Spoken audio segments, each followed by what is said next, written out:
Montserrat Sanmartí, madre de familia que lleva ya muchos años involucrada en la defensa de la vida. Bien, Mons, en primer lugar voy a pedir que te presentes, nos hables un poquito cómo te involucraste, ¿no?, a favor de la vida y en las organizaciones que has estado y en las que estás actualmente. Bueno, encantada de estar aquí con todos vosotros. Mi nombre es Montserrat, como ha dicho Javier, Montserrat Sanmartí. Llevo 6 años involucrada en el tema de la defensa de la vida y todo empezó de una forma pues muy especial para mí, porque resulta que tengo una hermana que está en Colombia trabajando en Radio Católica. Ella me mandó una canción de Felipe Gómez que se titula Te llamo mamá. Yo entonces acababa de ser madre de mi última hija y resulta que, bueno, al escuchar esta canción, que era pues a favor de la vida, en contra del aborto, yo recuerdo que esa tarde no podía dejar de llorar. Estuve toda la tarde escuchando esa canción y ahí sentí claramente que el Señor me llamaba a defender la vida. Y a raíz de eso, pues empezamos a trabajar con otras personas que han colaborado, con las cuales hemos trabajado. Y en la actualidad pues se han logrado, gracias a Dios, muchas cosas. Entre ellas puedo estar contenta de estar aquí, en este Museo de la Vida, que con mucho esfuerzo de muchas personas se logró hacer y en el cual yo tuve también mucho interés de que estuviera aquí en Barcelona, en la ciudad de Barcelona, donde hay tanto aborto. Y también colaboro en la Asociación de Sacerdotes por la Vida, que trabaja en sanación posaborto, que se llama El Viñedo de Raquel. Y una es prevención, o sea, el museo trabajamos en la prevención del aborto, y en el Viñedo de Raquel se trabaja sobre todo con mujeres o con varones también, o familiares de personas que están involucradas en el tema del aborto, que han abortado y que necesitan sanar su vida, cometieron un error en su vida y, bueno, necesitan sanación. Entonces, son las dos vertientes en las cuales trabajo. Una es la prevención y la otra es la sanación posaborto a través del Señor, claro, evidentemente, porque nosotros no hacemos nada, todo lo hace Dios. En primer lugar, te vamos a pedir que definas aborto. ¿Qué se entiende por aborto y qué clases de aborto hay? Pues el aborto es la finalización para decirlo de una manera sencilla y llana, del estado de gestación de una mujer y que siempre termina con la muerte del feto. Existen dos tipos de aborto: el aborto espontáneo, el aborto que sobreviene a la mujer pues que está en gestación y que por causas naturales pues tiene ese aborto, o el aborto inducido o provocado, que es aquel que se busca y que quirúrgicamente o bien a través de otros medios como pastillas o como el DIU, otros mecanismos, acaba con la vida de ese bebé. Son estos los dos tipos que todos finalizan con la muerte del niño, pero evidentemente uno es gravísimo, el otro nadie tiene la culpa, es una cosa natural que surge y que le puede pasar a cualquier mujer. Bien, Monse, te vamos a preguntar si es correcto el término de aborto para definir lo que representa. A ver, en la sociedad actual se admite como aborto el asesinato de un bebé. Lo que pasa que es muy duro decirlo así con estas palabras, decir que aborto voluntario, aborto buscado, aborto quirúrgico es un asesinato. Entonces, como que la sociedad está aceptando eso como una cosa normal, cuando realmente, cuando uno se provoca un aborto, eso tiene un nombre y es asesinato, con todas las letras, ¿verdad? ¿Por qué no se habla directamente de asesinato? A ver, denominar asesinato al aborto sería para todas aquellas personas o todos aquellos intereses creados que desean que el aborto se instale en los países, sería como pues decir a las claras que eso no está bien, porque claro, todos sabemos que un asesinato es algo punible, es algo que no se puede ni se debe hacer. Por lo tanto, siempre os podéis dar cuenta cómo se tergiversa el sentido de las palabras cuando se habla de aborto. Muchas veces escuchamos eufemismos como, por ejemplo, interrupción voluntaria del embarazo, salud sexual y reproductiva. ¿Por qué? Porque si el aborto es matar a un ser vivo, matar a un bebé, ¿por qué no le llamamos por su nombre y decimos asesinar? Porque eso sonaría muy mal y no vendería. Y estamos hablando de una industria. Recordemos que el aborto, aunque muchas personas no lo saben, es una industria que genera miles y millones de dólares, de euros, a través de los abortos que se llevan a término. Entonces, que el hablar directamente de asesinato no vendería. Nos interesa o les interesa a estos poderes fácticos que se oculte, que se normalice, y entonces se utilizan, como digo, este tipo de eufemismos para liberar a las conciencias, por decirlo así, ¿no? Para ir haciendo nuestras conciencias laxas y que vaya cayendo todo, pues no es tan grave, relativizando lo que es realmente un asesinato. ¿Qué dice la Iglesia al respecto? ¿Cuál es la pena canónica para la persona que aborta? La Iglesia siempre ha defendido al bebé por nacer, al niño por nacer, desde su concepción. Y así lo ha enseñado el magisterio de la Iglesia desde siempre. O sea, es una materia inamovible. El tema que me comentas de la sanción es en el canon de Derecho Canónico, en el 1398 creo que es, ¿sí?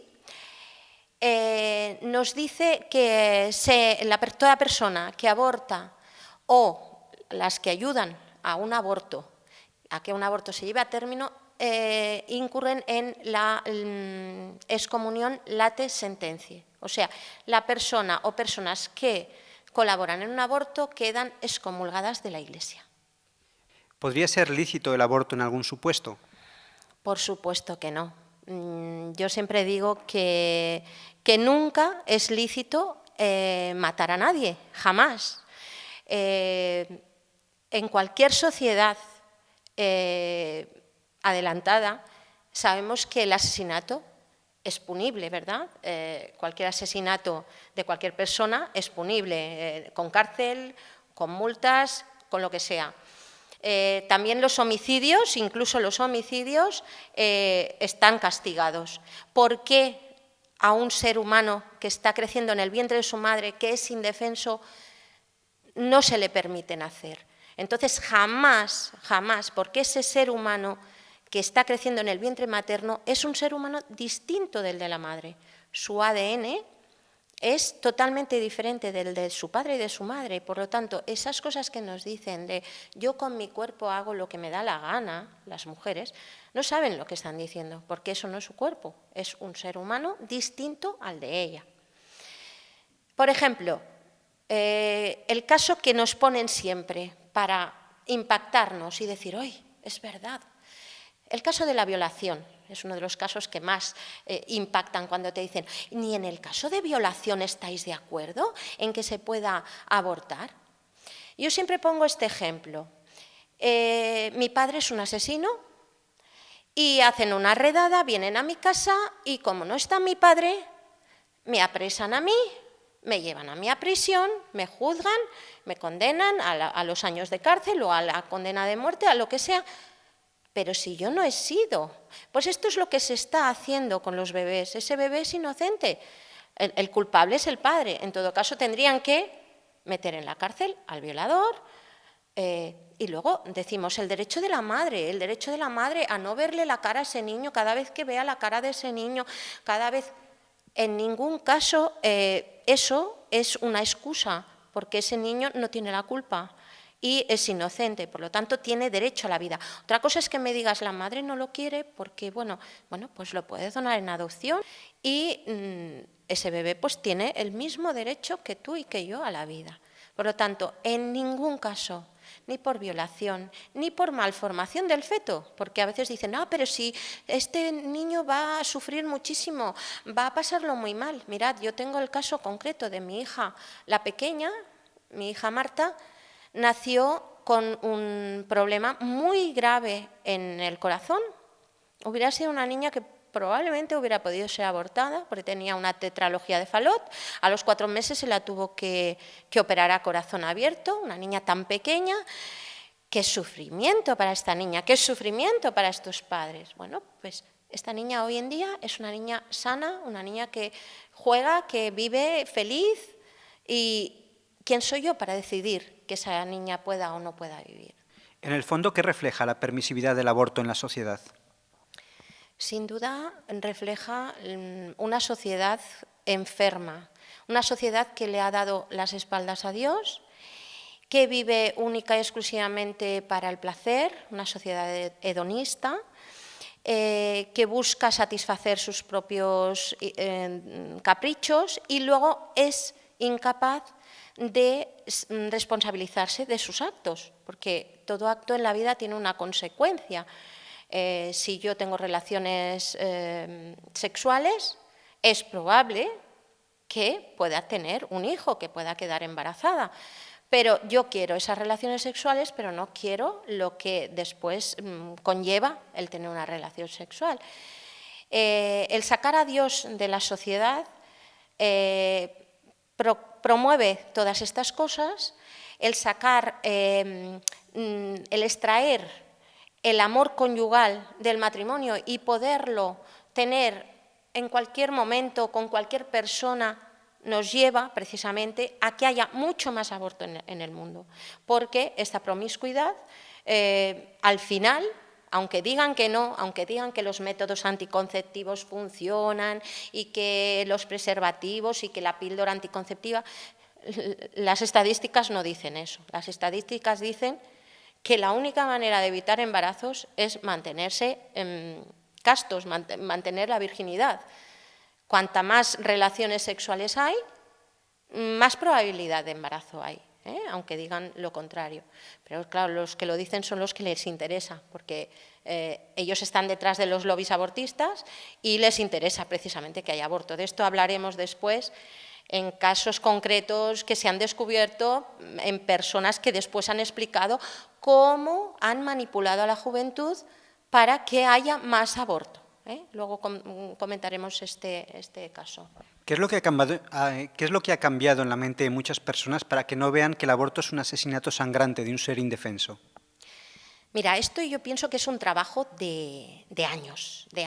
Esto es como la gotita que va cayendo, pim, pim, pim. Y uno no se da cuenta, pero en los medios de comunicación, en las redes sociales, en los colegios, poquito a poco se va cambiando la mentalidad. Todos nacemos con la ley natural impresa en nuestro corazón y todos sabemos lo que está bien y qué está mal.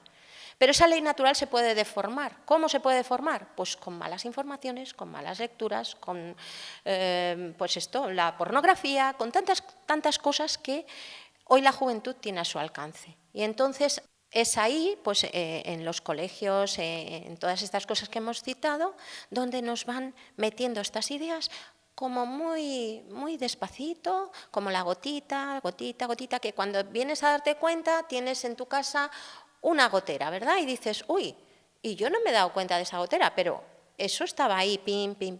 Bueno, pues este es la manera de que hemos ido aceptando. El ser humano tiene una manera de ser de que es capaz de adaptarse a todas las cosas. Y llega un momento en que te pueden hacer ver lo blanco-negro. Si no tienes un criterio, una formación, si no estás ligado pues eso, a un Dios que te va guiando, que te va diciendo esto está bien, esto está mal, a un decálogo, ¿no? Pues no matarás. Pues claro, si la sociedad vive de espaldas a todo esto, a la ley de Dios, es cuando nos pueden llegar a cambiar la mente, nos pueden lavar el cerebro y ver lo blanco negro. Además, lo que es un agravante es que proclamen el aborto como un derecho. Exactamente, es lo que decíamos antes. ¿Verdad que en cualquier sociedad civil el asesinato es algo punible, es algo que todo el mundo entiende? Que yo voy por la calle y mato a otro, ¡oye, un asesinato!, ¿verdad? Esto es horrible. ¿Cómo vamos a aceptar un asesinato? Y sin embargo, a nuestro hijo, a nuestros hijos, las propias madres son las que llevan al patíbulo a esas criaturas, son las que dan el tiro, ¿no?, por decirlo así, dan el visto bueno a que se mate a su propio hijo. Eso es terrible. Y todo esto viene a consecuencia de esto que hablábamos, ¿no?, de este lavado de cerebro y de estos poderes mundiales, de la masonería, de la pornografía, de todos estos lobbies que trabajan para hacer que nuestra mente cambie de tal manera que seamos capaces de hacer lo que no hace un animal, que es matar a su propio hijo. Esto lo hace el ser humano, un ser pensante, un ser hecho a imagen de Dios, que tiene capacidad para entender que eso es lo más abominable que puede hacer un ser humano, matar a su propio hijo. ¿Podría profundizar en el negocio del aborto y en los intereses que hay creados?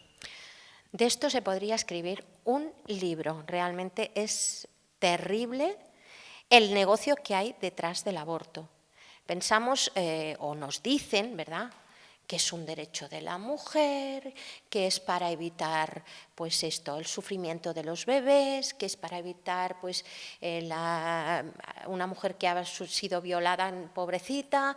Nos van lavando el cerebro. Y sin embargo, los que promueven el aborto saben muy bien que esto es un negocio. Es un negocio a gran escala.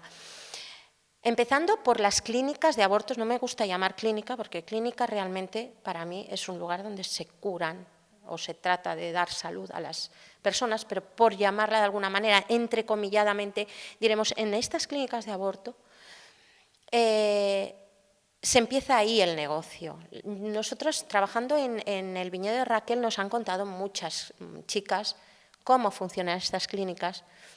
Llegan allí, llegan nerviosas, llegan indecisas, llegan con un desorden hormonal, con unos nervios, con parejas que las obligan, en fin, llegan en un estado tremendo. ¿Qué sucede dentro de la clínica? Las personas que trabajan allí están muy bien programadas para saber qué tienen que hacer en cualquier caso. Nos cuentan muchas de ellas que cuando llegan les ponen una pastillita, un ansiolítico para tranquilizarlas, luego hay un equipo de psicólogos que evidentemente siempre abogará para que haya un aborto, porque claro, es su sueldo, ¿verdad? O sea, ellos no van a mirar por el bienestar de la mujer, sino que van a mirar, pues, que esa persona se decida por el aborto. Cuando ya esa persona, entre los ansiolíticos, entre el consejo del psicólogo, pues ya ha dicho que sí, bueno, pues venga, para adentro, si pueden, rápidamente. ¿Por qué? Porque saben que detrás hay una suma sustanciosa de dinero. Eso es lo primero. Tenemos los ejemplos que nos cuentan en Planned Parenthood, que es la gran industria en Estados Unidos de abortos. Y hay muchas personas que han salido de esa industria y nos cuentan cosas de estas, aparte de nuestras chicas que vienen al viñedo. Luego tenemos una gran industria en la venta de esos cuerpos, o sea, que es un doble negocio. Cuando ya el bebé ha sido abortado, esos restos son vendidos para las industrias farmacéutica, médica, de belleza, porque estos fetos, pues, son maravillosos para esto, para estas industrias. Y tenemos en Barbados, esto está documentado por Vida Humana Internacional, que es una asociación católica de misioneros pro vida, y ellos documentaron que en Barbados, en Caribe, hay una macroindustria de estas. ¿Y qué hacen? Traen bebés desde Ucrania, bebés abortados desde Ucrania, y allí, bueno, esto es la clínica de los horrores, porque a veces llegan bebés vivos, se les ahogan, o sea, es terrible, para después conseguir estas células madre, para conseguir, hacen como un puré de todo esto y se lo inyectan a personas que están enfermas de cáncer, personas con Alzheimer. Ellos dicen que en el 96% de los casos se curan todas las enfermedades que llegan allí. Y claro, ¿quién accede a eso? Personas con capacidad monetaria elevada, que están enfermas, que están desesperadas, que quieren vivir, llegan allí y, bueno, pues pagan unas sumas ingentes por cada tratamiento de estos Imaginaos qué negocio, ¿no? Es un negocio redondo. Es triste, ¿no?, que tengamos que recurrir a la muerte de inocentes para curar a personas adultas y a personas ya hechas y derechas. O sea, es que me parece una aberración. O sea, a ver, las enfermedades llegan, hay unos medios que tenemos en la actualidad, hay que usar esos medios, pero no buscar medios que son, vamos, para mí abominables, ¿no? Pero vamos a pensar en la raíz profunda del problema. ¿Cuál es la raíz y cuáles son sus soluciones? Bueno, comentábamos antes que un poco la raíz es de quienes quieren implementar estas leyes en el mundo.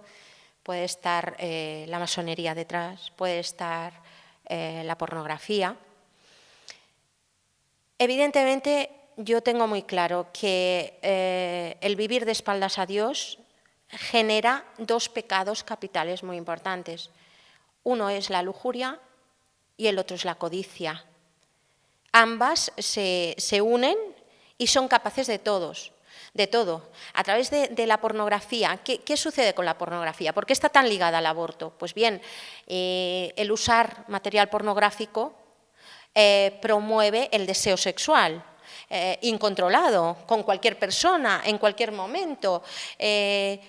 Las mujeres, pues bueno, quizás por ser más sensibles, se piensan que es afecto, se dejan amar, entre comillas, y quedan embarazadas. Y eso genera después un aborto, porque muchas de estas personas que han utilizado la pornografía después no son el padre que uno esperaba, no es el padre que se va a hacer cargo de ese hijo, y por lo tanto deja a la mujer sola, abandonada a su suerte. Con un poco de suerte, entre comillas, le pagará el aborto y allá te arregles, ¿no? Esto es una. La otra sería la codicia de dinero. Todos estos abortorios o estas clínicas de aborto se nutren precisamente de casos de embarazos no deseados que vienen precisamente, pues eso, o bien por la pornografía. Un caso que quería comentar es el de, no sé si conocéis la película Dinero de Sangre, creo que bueno, es una película documental muy interesante y que recomiendo desde aquí a todo el mundo que pueda. En esta película, una doctora que tenía una clínica de abortos explica, y todo esto viene de la codicia de dinero, ¿verdad?, lo que estamos hablando ahora, explica cómo conseguían abortos en sus clínicas de abortos.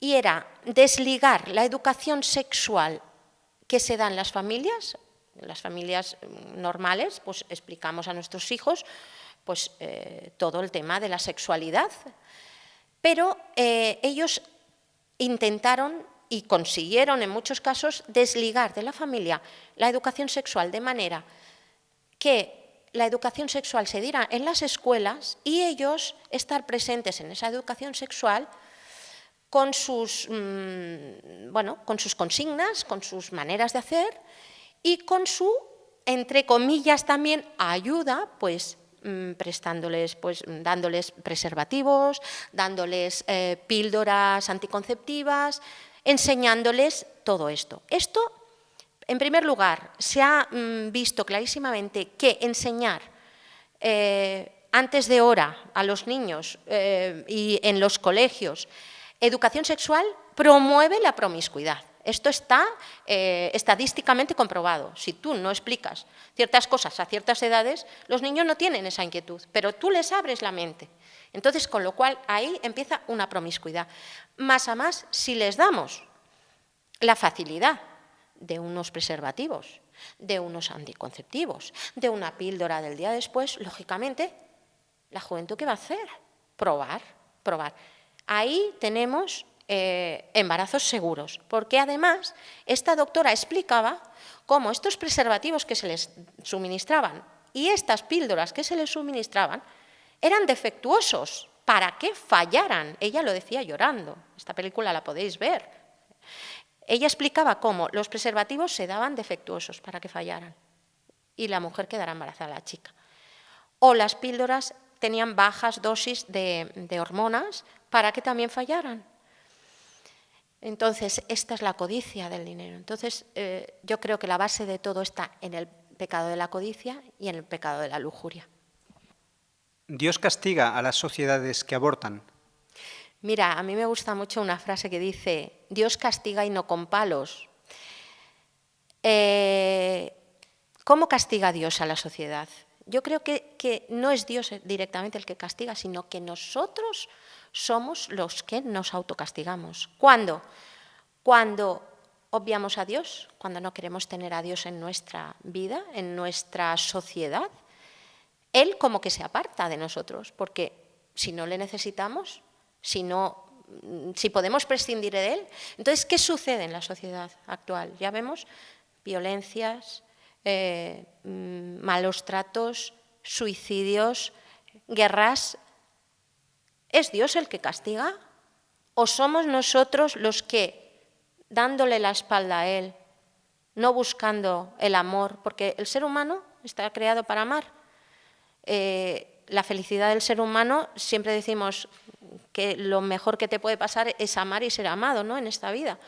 Pero si Dios, que es el amor, no lo queremos en nuestra vida, estamos rechazando el amor verdadero, claro, porque nos venden amor por todas partes, por todas partes. El sexo es amor, vamos a hacer el amor. ¿Pero qué es esto? Esto no es hacer el amor. Entonces, yo creo que la base está en que no es Dios el que castiga, sino nosotros, al apartarnos de Dios, nos autocastigamos y tenemos nuestro merecido. Y estamos bebiendo de nuestro propio veneno. Repase de forma sintética la historia del aborto en la sociedad. Bueno, el aborto se conoce ya desde tiempos inmemoriales. En el Código Hammurabi ya se habla del aborto en plan negativo y se dice que aquel hombre que golpea a una mujer y le haga perder el fruto de sus entrañas pagará 10 siclos de plata. También los incas, los mayas también ya conocían el aborto, pero peyorativamente, o sea, no les gustaban, no lo querían. Ya es en la sociedad greco-romana cuando se habla del aborto como un derecho, como algo lícito, ¿verdad?, con sus matices, porque no vamos ahora a profundizar, pero bueno, ya se contemplaba el aborto, Después hay una época en la cual bueno, pues no hay mucha literatura en referencia del aborto y ya en los primeros países que lo hacen legal, lo legalizan, primero fue Rusia en el año 1920, sobre todo pues como un derecho de la mujer pues y en caso de eugenesia creo que era también. Y luego ya, poquito a poco en Europa, van sumándose otros países a lo largo de todo el siglo, de la primera mitad del siglo XX y parte de la segunda mitad. También China se suma, que hoy es uno de los países con más aborto también, un país comunista en el que se permite tener solo un hijo por pareja, con lo cual el aborto es terrible allí. Yo he visto imágenes que te ponen los pelos de punta de criaturas abortadas en plena calle y que pasa la gente por al lado y ni caso. Tremendo. O personas que son obligadas a abortar en contra de su querer en China. Y luego, bueno, está el caso importantísimo. Este es la legalización del aborto en Estados Unidos, que no me gustaría pasar por alto porque es un caso terrible. Es el caso Roe versus Wade. Fue un caso muy polémico porque se basó en una mentira. La mujer que denunció una falsa violación se puso en manos de dos abogadas jóvenes que querían que en Texas el aborto se implantara de nuevo.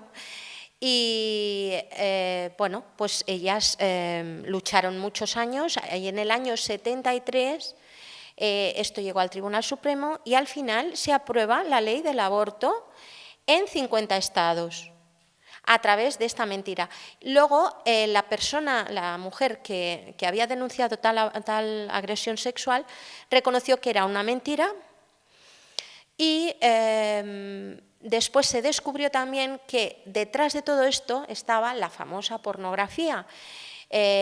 Con la revista Playboy fueron los que sufragaron todos los gastos de todo el proceso que culminó en esta aprobación de la ley del aborto en 50 estados de Estados Unidos.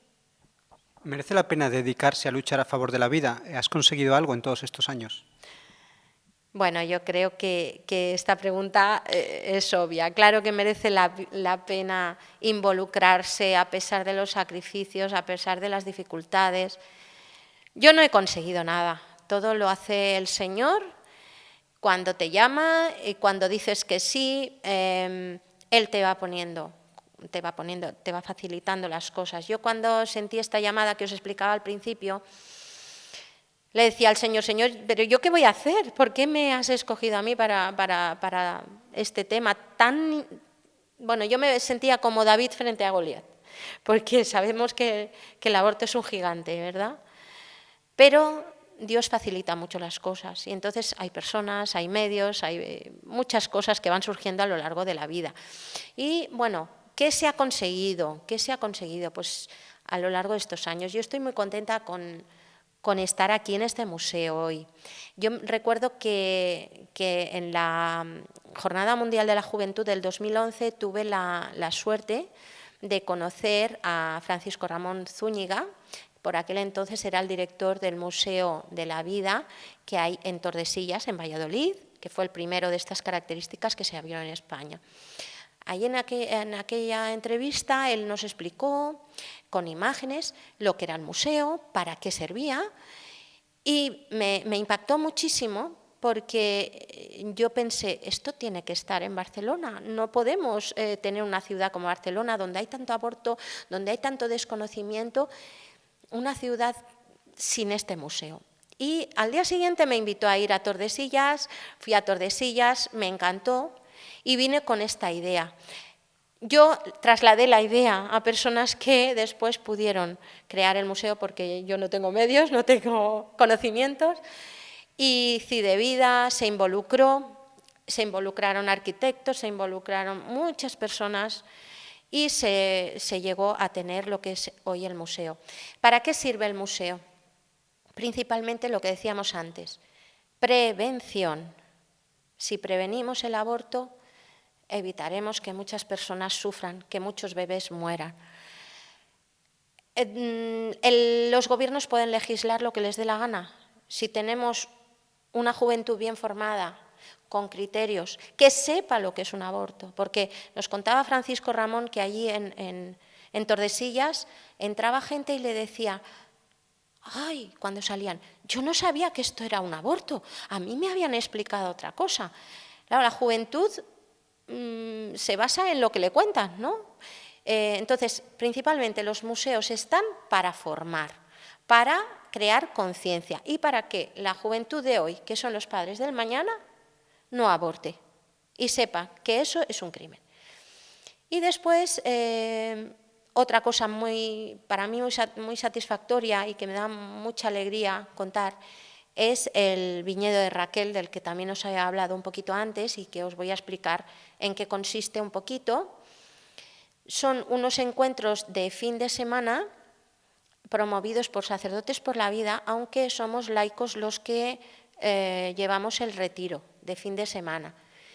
En él asisten personas que han abortado o que han podido ayudar con su consejo, o médicos. Puede venir cualquier persona que se sienta herida por haber provocado o tenido un aborto querido, ¿verdad? Quizás es la primera vez que la persona puede abrirse y explicar sin miedos, sin temor a ser juzgada por nadie, lo que ha hecho, sacar todo el dolor, sacar todo ese terrible sentimiento que tienen las personas que padecen el síndrome posaborto. Y el Señor, porque es un encuentro, no es un retiro espiritual convencional, hay una serie de ejercicios especiales, específicos para la sanación, y el Señor sana. Nosotros, los laicos que estamos allí, estamos al servicio de estas personas y al servicio de Dios. Somos como canales del Señor para hacerles llegar esa gracia.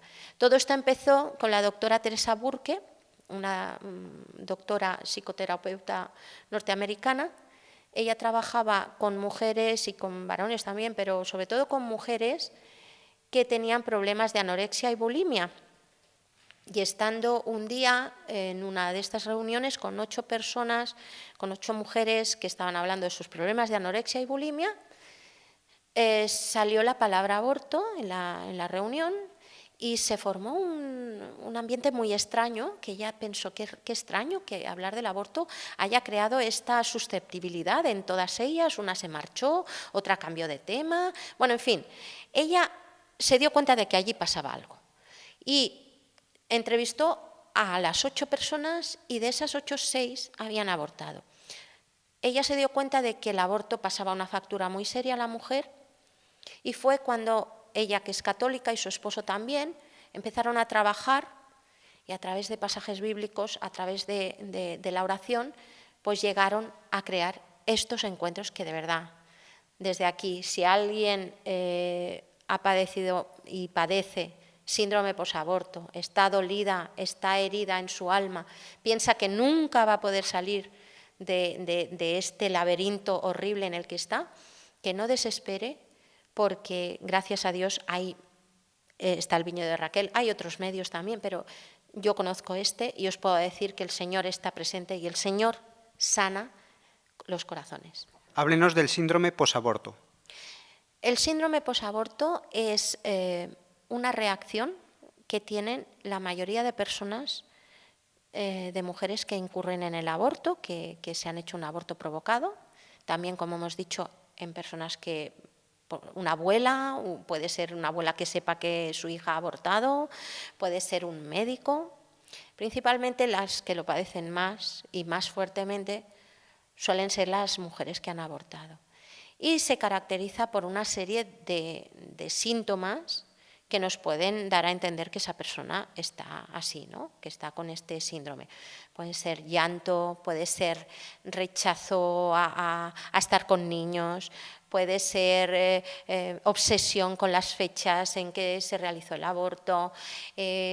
Bueno, abarca muchísimos espectros y sobre todo es un dolor que no tiene fin. O sea, es un dolor que ellas comentan que es desgarrador, Cuando ellas descubren, muchas veces puede presentarse nada más has terminado de abortar, como personas que después, con el tiempo, pues mira, porque han visto un documental o porque su hermana ha tenido un bebé, entonces se ha despertado ese síndrome posaborto. ¿Por qué? Porque han comprendido lo que hicieron. A lo mejor en ese momento ellas eran totalmente inconscientes de lo que hacían. O sea, que el síndrome posaborto se puede presentar a lo largo de la vida en cualquier momento. Muchas de las mujeres que dicen no tener síndrome posaborto son las que lo tienen, porque uno de los síntomas es la autonegación. Yo estoy bien, a mí no me pasa nada. Esto nos pasó una vez con Pilar Gutiérrez, que es la otra persona que hace el Viñedo de Raquel en España, y de la cual he aprendido yo. Nos pasó una vez, estábamos en Madrid, pues con nuestro stand, y pasó una mujer y vio pues todo lo que teníamos allí sobre el aborto y dijo: yo he abortado y estoy muy bien. Yo entonces todavía no sabía mucho del síndrome posaborto y le dije a Pilar, pues oye, a lo mejor esta persona no tiene. Dice, precisamente las que más dicen que están bien normalmente son las que peor están, porque es la autonegación, el decir, no ha pasado nada, esto ha sido nada, como quitarme una muela, yo estoy bien, ¿eh? Se autoconvencen, pero la procesión va por dentro. No pueden ver a un bebé. Muchas de ellas no. Yo recuerdo el caso de una chica que nos llamó y me contaba cómo cuando veía a una mujer embarazada tenía ganas de patearle la barriga. ¿Hacia dónde apuntan las leyes sobre el aborto en un futuro? Bueno, yo no sé exactamente cómo van a ir en un futuro las leyes, pero es lo que decíamos antes. Nuestra labor es la de formar. Si tú creas en la sociedad personas que tengan un criterio correcto, la legislación será la que sea, pero la gente no hará uso de esa ley. Y eso es lo que tenemos, la esperanza que tenemos, ¿no? Los católicos y las personas que trabajamos en favor de la vida, nos podríamos desalentar pensando que la ley del aborto es muy difícil de derogar. Ya lo hemos visto en España. En España teníamos la promesa del Partido Popular de que la actual ley AIDO, la del 2010, pues iba a ser derogada. Por desgracia no ha sido así. Esto nos podría crear un desaliento muy grande, una desilusión, un decir, ¿yo para qué estoy luchando? Pues esto no vamos nunca a salir adelante. Las leyes o la derogarán hoy y mañana el partido que venga nuevo la volverá a poner, ¿no? Entonces, desde aquí un mensaje para la esperanza, para todos aquellos que trabajamos en pro de la vida. No desalentarnos y a nuestro alrededor, a nuestros familiares, amigos, hijos, primos, conocidos, enseñarles la verdad del aborto, utilizar los medios que tenemos. Tenemos en la actualidad en España 2 museos de la vida, Tordesillas y Barcelona. Otro pronto, si Dios quiere, en Gerona. En México hay un CIDEVIDA también ambulante y pronto también fijo. Utilizar estos medios que tenemos al alcance. Tenemos Internet. En Internet tenemos toda esta información. Hoy sabemos que los medios los tenemos que hacer fructificar, ¿no? Y no desanimarnos. Entonces la ley, ya digo, puede ser la que sea, pero nosotros con fe y con audacia seguir luchando, seguir inculcando la verdad, es la esperanza que tenemos. Bien, y ya la última pregunta, porque podremos seguir hablando días y días, ¿no?, sobre esta terrible realidad. ¿Se puede votar a un partido que defienda el aborto, aunque sea como mal menor? Por supuesto que no. Yo sé que habrá personas que a lo mejor pensarán que lo que digo no es correcto, pero yo creo que no se puede apoyar jamás a un partido que en su agenda tenga el aborto, porque todo lo que hemos hablado aquí, todo lo que hemos visto, nos hace entender que es un tema muy grave, que el aborto es un asesinato, vamos a llamarlo por su nombre, es un asesinato además muy grave, porque es de una persona que no se puede defender y por lo tanto un católico, desde luego, en conciencia, o cualquier persona que tenga un mínimo de conciencia, nunca puede votar a un partido que defienda en su agenda la ley del aborto. Bien, Montse, vamos a pedirte un mensaje final sobre el aborto. A mí me gustaría, sobre todo, dirigirme a aquellas personas que han tenido un aborto en su vida, que han tenido este mal paso, que nos puede pasar a todos, que nos podía haber pasado a todos, que tengan la esperanza de salir de este atolladero tan grande en el que están y que sepan que hay personas que las queremos ayudar, que acudan, por favor, a todos los que estamos dispuestos a ayudarles a salir de esto y que sepan que Dios siempre, siempre perdona cuando uno está realmente arrepentido y que volverán a sonreír y que volverán a ser personas. Muchas gracias, Montse, por tu testimonio. Espero que este vídeo haya servido para tomar conciencia de lo que es realmente el aborto y actuar en consecuencia.